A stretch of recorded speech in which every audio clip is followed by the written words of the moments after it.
Ayan guys, meron po akong i-share about ngayon kung aware po kayo dito. So, ako first time ko pa pong naka-encounter ng ganito.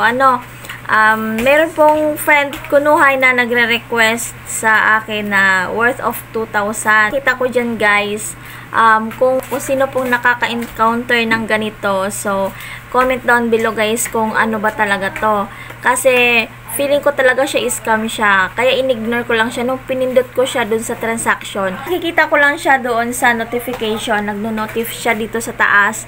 So, pinindot ko nga. So, ayan po yung nakikita ko. Ayan yan guys. Kita nyo naman. Nagre-request siya. So, inantay ko kung talagang totoo siya na magka-cash out.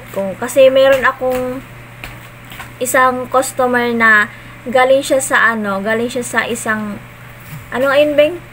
Sa gift, yun. Galing siya sa gift receive. O, basta papakita ko dyan. Pumunta naman siya dito. Legit naman siya. Pumunta naman siya at nagka-cash out nga siya. Kung need mo lang siyang i-click sa baba para ma-receive mo. Kaso lang, ito ay nagre-request siya ng worth of 2,000. Hindi po siya nagpunta at wala pong nag-claim. So, sabihin nun, scam siya. So, nag-request siya So, ibig sabihin natin, balak niyang magnakaw sa laman ng Gcash ko. So, in-ignore ko siya. So, kung napapanood niya to, kilala ko tong pangalan na to. Hindi ko lang siya ilalagay yung pangalan dyan kasi, syempre, diba? Private na siya. So, ayan guys. So, comment down below kung naka-encounter kayo ng ganitong case.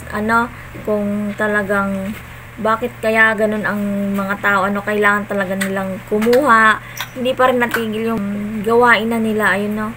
So, aware tayo sa mga ganitong case, hindi tayo basta-basta talaga mag-click ng mga link or mga details diyan sa baba na yan kasi maraming mga modus ang tawag dyan, mga scammer. I-ignore na lang natin guys, ayan, para sigurado. Guys, 2 days na nga siya ngayon, so hindi pa nga siya nagpunta at talagang scam talaga siya.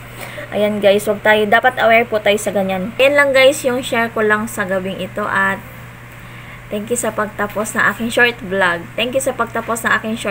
See you, bye-bye! Nakikita ako sa salamin!